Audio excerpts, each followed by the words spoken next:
마가복음 1장 29절부터 마지막 45절까지 이제 마가복음 1장을 여러분과 함께 마치도록 그렇게 해보겠습니다. 하나님께서 우리에게 주시는 말씀은 마가복음 1장 25절부터 28절까지 말씀 함께 합독하겠습니다.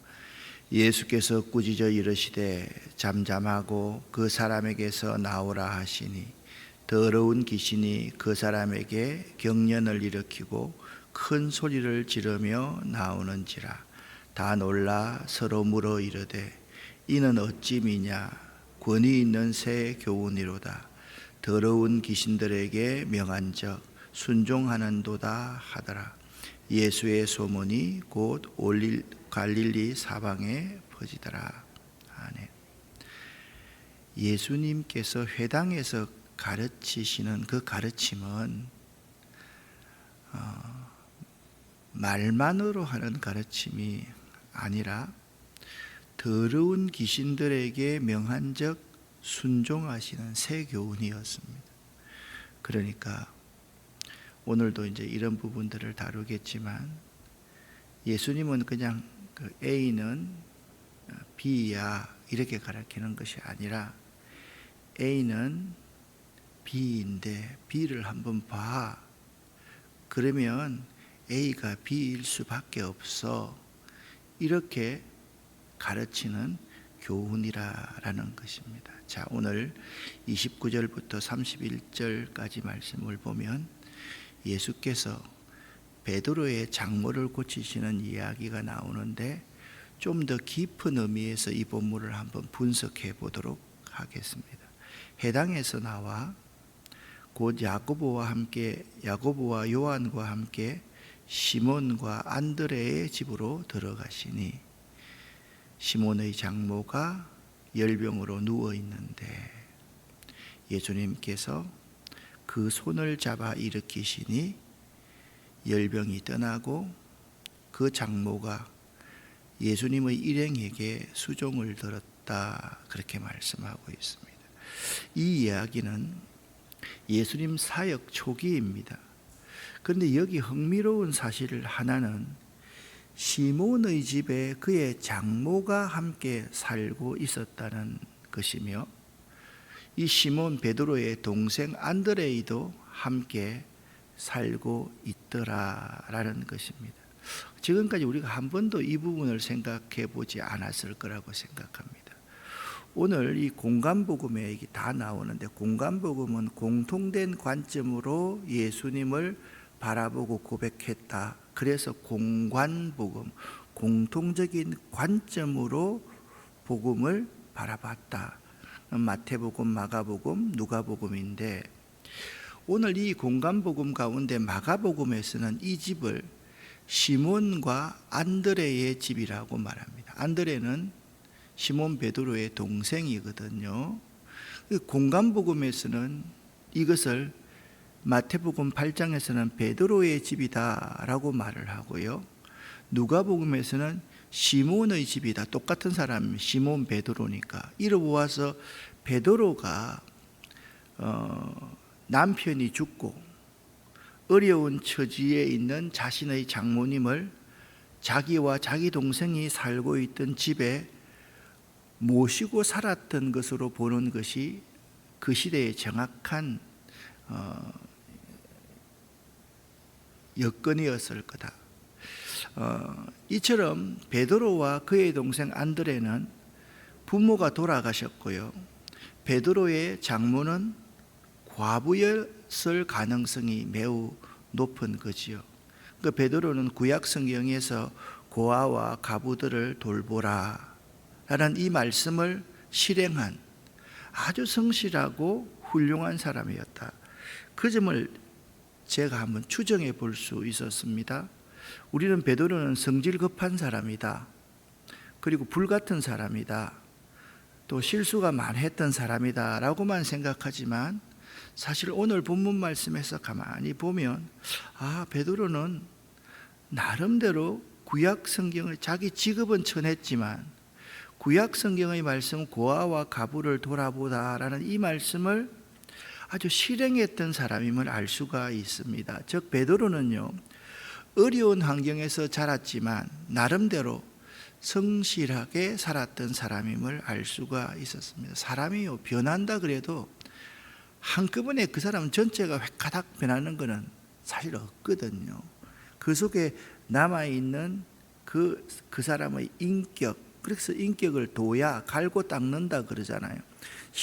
그런 사람이 예수를 믿어도 이게 신앙의 인격, 믿음의 인격이 있는 거예요. 혼자 된 가부인 장모를 모셔와서 같이 사는 것을 보면 그렇다. 예수께서는 이제 이걸 전제로 하고 자신의 소문이 온 갈릴리에 퍼진 후에도 계속해서 말씀을 가르치셨습니다. 예수님의 가르치심은 바리새인과 서기관 같이 아니함일러라, 권세 있는 새 교훈이었다. 왜냐하면 예수님은 그 말씀하신 것을 그대로 그들에게 보여주시고 드러내 보여주시고 그 드러내 이 말씀이 진리였구나, 진실로구나, 그냥 내가 아멘 하고 끝날 문제가 아니구나, 내가 무슨 문제를든지 가지고 나가면 그 예수는 내 모든 문제를 해결해 줄 수 있는 분이로구나, 그런 가르침을 사람들이 받아들이게 만들었던 가르침은 티처였다라는 겁니다. 왜냐하면 예수께서는 베드로와 안드레의 집에 들어가기 전에 바로 직전에 회당에서 나오셨기 때문입니다. 그때 사람들은 열병으로 누워있던 베드로의 장모에 대한 소식을 예수께 곧 알렸는데,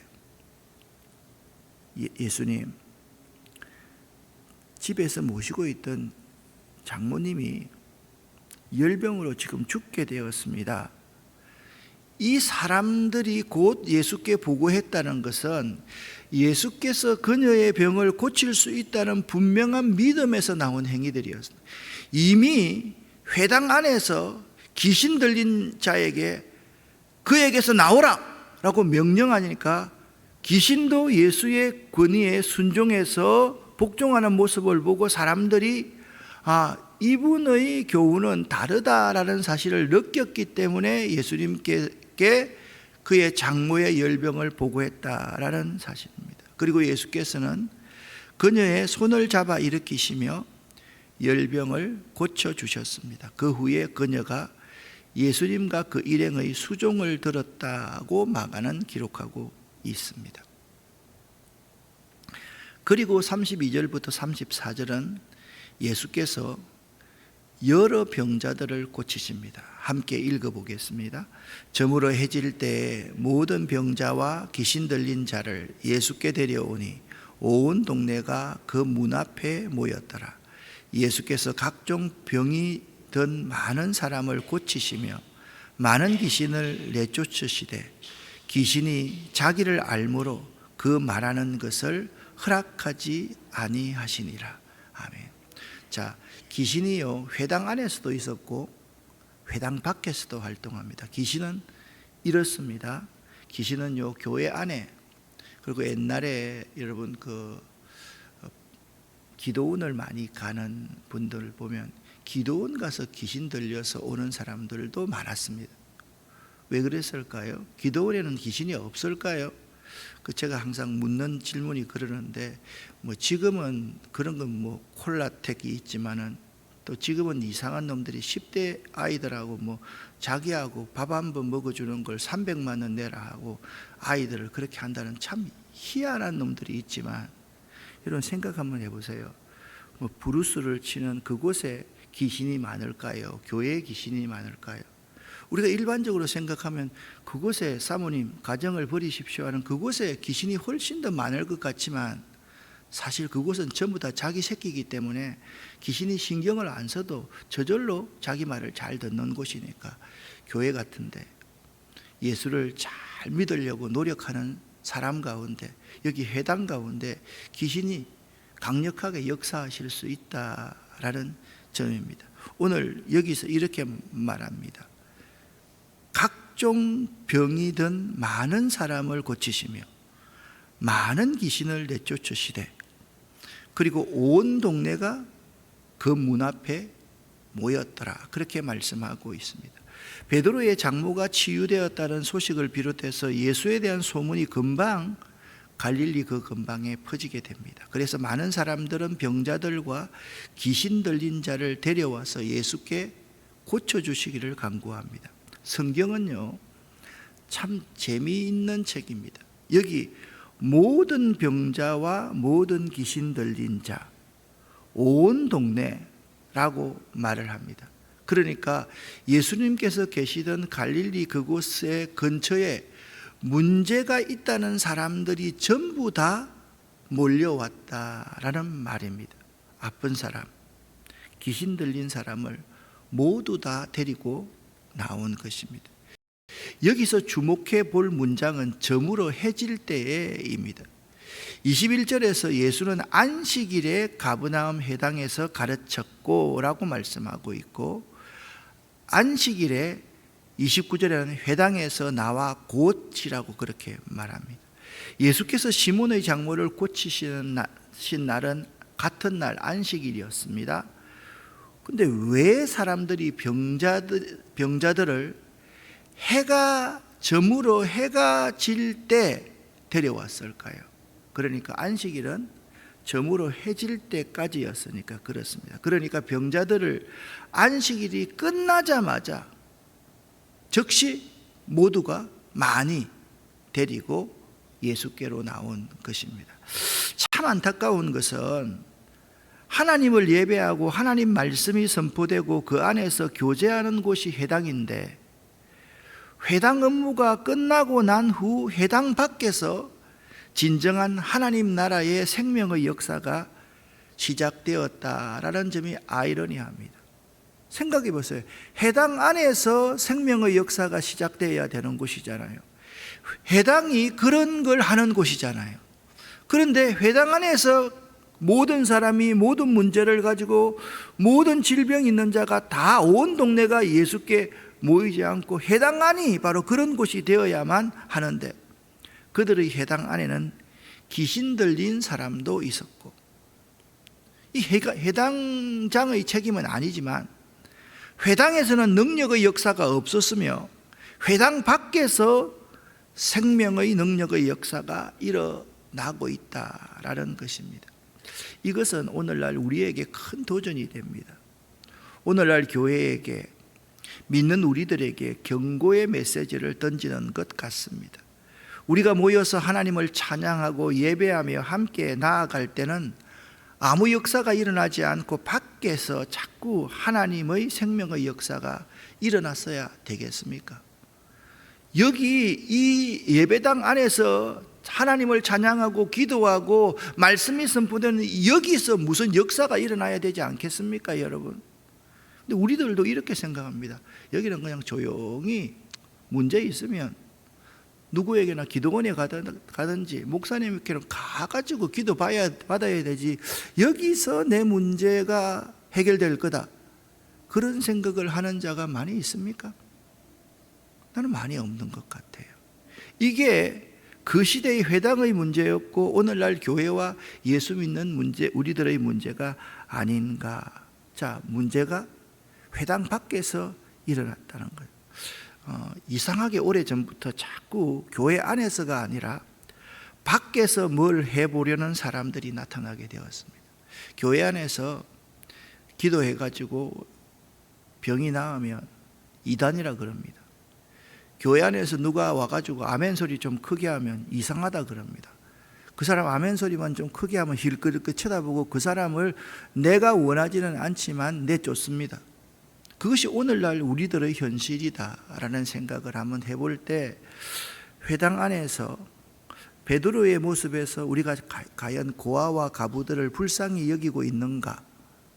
우리 부모님들, 능력 없는 부모님들을 불쌍히 여기고 있는가? 내 자식만 귀하게 여기고 있지 않는가를 생각을 한번 해보자라는 겁니다. 혹시나, 이거는 가장 추정을 하는데, 서희초에 있는 그 선생님이 스스로 목숨을 끊게 만든 자들이 예배당에 나가서 예배드리는 자면 어떻게 할까? 요즘은 그런 게 참 걱정이 됩니다. 우리들도 학교 선생님을 정말 자기 교회 담임 목사 정도로만 생각하면 참 좋을 건데, 자기가 돈 주서 부리는 사람으로 생각하고 함부로 이렇게 내 딸 같으면, 그 애가 내 딸 같으면 그렇게 하겠나, 그런 생각이 한번 들어봅니다. 그런데 예수님께서 회당에서 가르치시고 천국 복음을 전파하시고 그 백성들 가운데 병든 것과 약한 것을 고치시는데, 예수님이 이 고치실 수 있는 것이 그냥 하나님의 아들이었기 때문에 고치시는 것이 아니더라는 거예요. 이런 능력이 자기에게 나가기 위해서 새벽 아직 밝기도 전에 예수께서 일어나서 나가 한적한 곳으로 가서 거기서 기도하셨다라는 거예요. 기도 외에는 이런 유가 나갈 수가 없습니다. 그래서 예수의 제자가 됐던 시몬과 그에 함께 있는 자들이 예수를 뒤따라가서 기도하는 예수를 찾고 가서, 선생님, 모든 사람이 주님을 찾고 있습니다. 그랬더니 예수님께서 자신이 온 목적을 이렇게 말합니다. 우리가 다른 가까운 마을로 가자. 거기서도 전도하리니 내가 이를 위하여 왔노라 하시고. 예수님이 무엇을 위해 왔습니까? 전도하기 위해서, 복음을 전하기 위해서 왔노라, 그렇게 말씀하고 있습니다. 이에 온 갈릴리에 다니시며 여러 회당에서 가르치시고 복음을 전파하시고 또 귀신들을 내쫓았다라고 말씀하고 있습니다. 한국 교회에서 새벽 기도를 처음으로 시작하신 분은 길선주 목사님이시라고 말을 합니다. 그러나 성경은 이미 예수께서 새벽 오히려 미명에 기도하신 사실을 우리에게 가르쳐 줍니다. 오늘날 보수적인 신앙을 가진 사람들의 약점은 행함이 없다라는 것입니다. 야고보는 행함이 없는 믿음은 죽은 믿음이다 라고 했습니다. 또한 조금 진보적인 신앙을 가진 신자들은 기도하지 않습니다. 예배도 덜 소중히 여깁니다. 그냥 예배보다 다른 일을 더 소중하게 여기고, 비정도 오면, 이제 요즘은 비정도 오면, 비정도라고 표현하는 게 참 정확할 것 같습니다. 집에 앉아서 그냥 온라인으로 예배 드리려고 합니다. 아니, 어떻게 보면 보수 신앙을, 진보를 따지기 전에 신앙인들 모두가 기도하지 않고, 신앙인들 모두가 예배를 소홀히 여기고, 신앙인들 모두가 행함도 없는 것 같습니다. 제가 이렇게 같습니다 라고 하는 말이 좀 틀렸기를 바랍니다. 여러분은 어떻습니까? 여러분은 정말 기도하는 사람입니까? 예배를 내 생명을 걸 만큼 소중히 여기는 사람입니까? 여러분은 말씀대로 살려고 발버둥 치는 사람입니까? 사람들이 주님을 찾는 이유는 자신의 필요를 채우기 위해서일 것입니다. 그들의 필요를 채워주기 위해서 예수님은 그냥 하나님의 아들이기 때문에 그들의 필요를 채워주신 것이 아니라 사역 이전에 기도하셨음을 기억해야만 합니다. 여러분, 이게 중요합니다. 여러분이 어떤 일을 하기 전에 기도하는 것이 중요합니다. 저는요, 이런 것을 너무 많이 봅니다. 목사라고 해도 기도하지 않으면 인간적인 생각으로 결정합니다. 교회의 신자라고 해도 기도하지 않으면 안 됩니다. 그러니까 모든 일 이전에 예수님은 기도하시는 것이 우선이었다. 기도 외에 이런 유가 나갈 수 없음을 예수님은 기억하셨기 때문입니다. 또한 본문은 예수께서 오신 목적이 무엇인지를 분명히 말씀해 주고 있습니다. 이것은 예수 믿는 우리들의 목적도 되어야만 합니다. 38절 39절 말씀을 보면 우리가 가까운 마을들로 가자라고 말씀하셨습니다.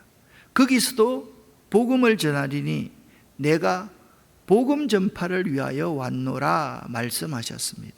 이에 온 갈릴리에 다니시며 예수님께서 예수님의 삼중사역이 있지 않습니까?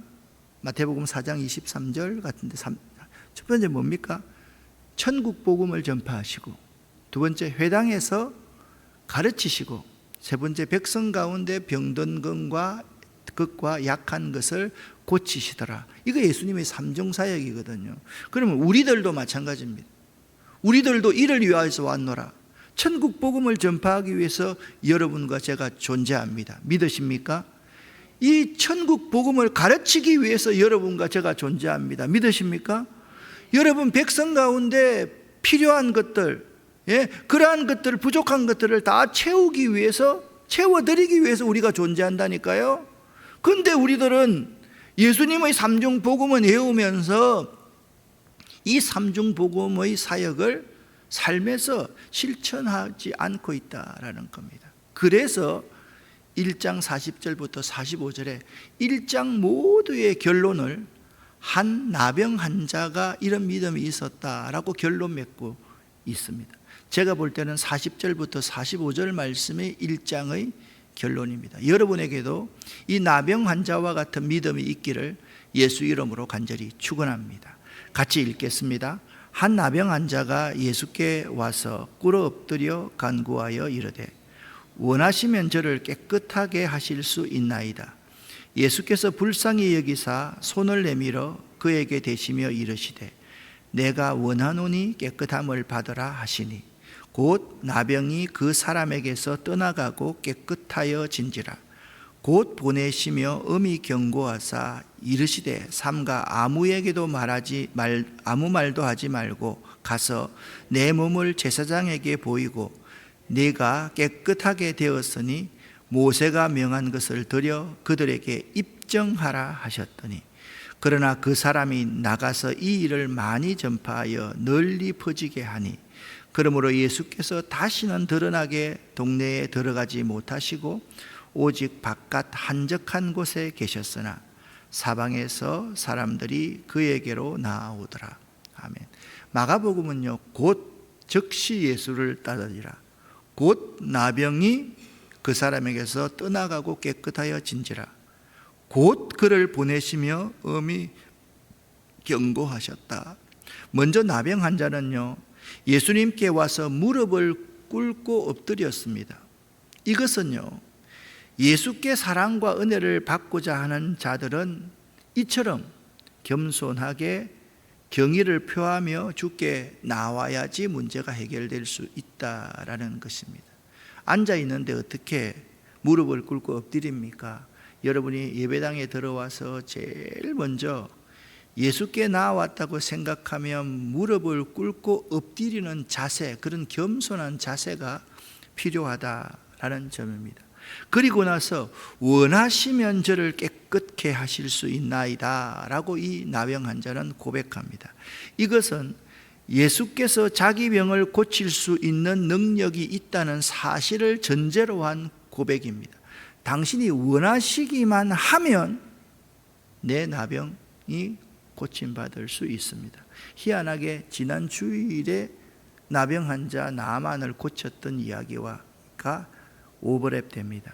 세 번째, 다만 그에게 문제로 여겨진 점은 주님께서 원하시는가 그렇지 않는가 하는 것입니다.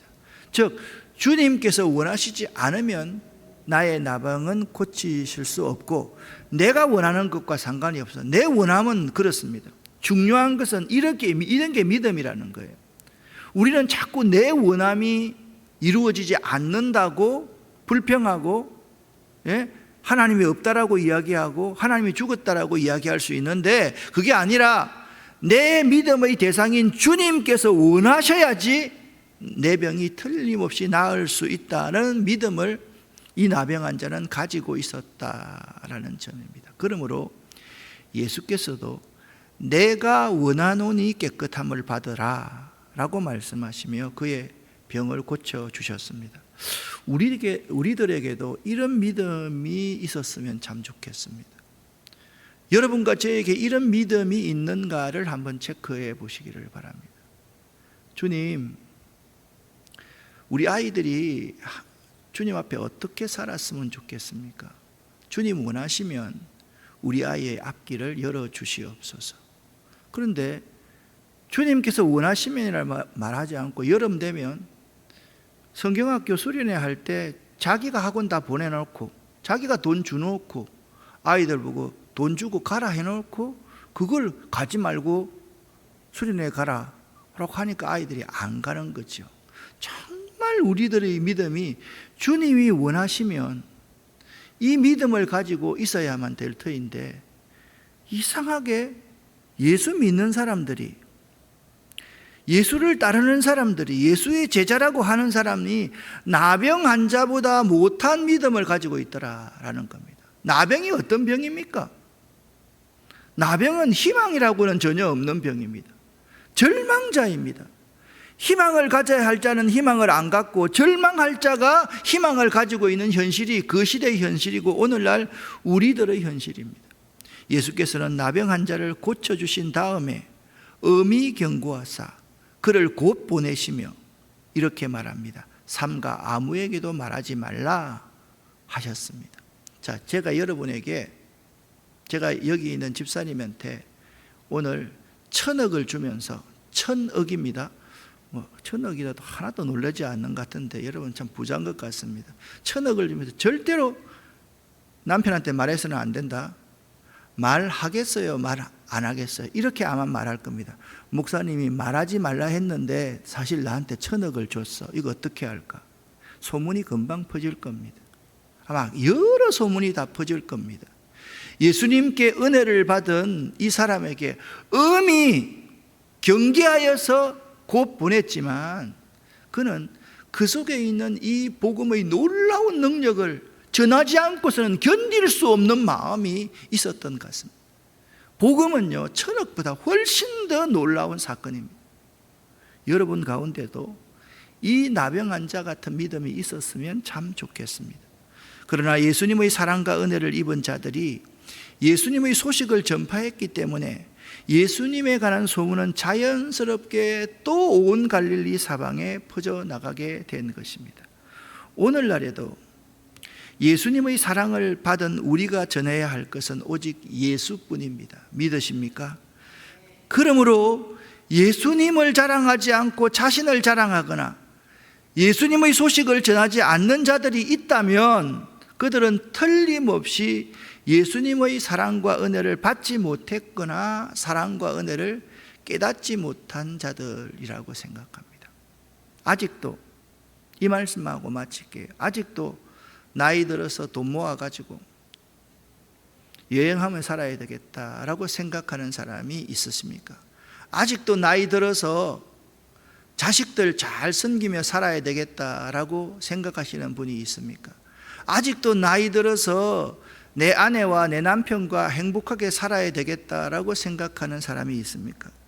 그것이 틀렸다는 말 아닙니다. 그러나 나이 들어서 예수의 은혜, 일생 동안 나와 함께 하셨던 그 예수님의 은혜와 사랑을 증거하는 삶을 살았으면 참 좋겠습니다. 그 놀라운 사랑을 가르치는 삶을 살았으면 참 좋겠습니다. 나이 들어서 내가 가지고 있는 모든 것을 가지고 가난하고 불쌍한 사람, 고아와 가부들을 돌보며 병든 자들을 섬기며 그들의 필요를 채워줄 수 있는 여러분 될 수 있었으면 참 좋겠습니다. 이런 은혜가 여러분 가운데 넘치시기를 예수 이름으로 간절히 축원합니다. 기도하겠습니다. 하나님 아버지, 우리 일생이 나병 환자와 같은 믿음, 원하시면 주님께서 원하시는 일 구할 수 있도록 도와주시고 주님 앞에 겸손히 무릎 꿇고 주님 높이는 저희들 되기를 원하고 주님 증거하며 주님 말씀 가르치며 가난하고 불쌍한 자의 필요를 채워줄 수 있는 믿음 있는 자들 되기를 원합니다. 예수 그리스도 이름으로 축복하옵고 간절히 기도 올립니다. 아멘.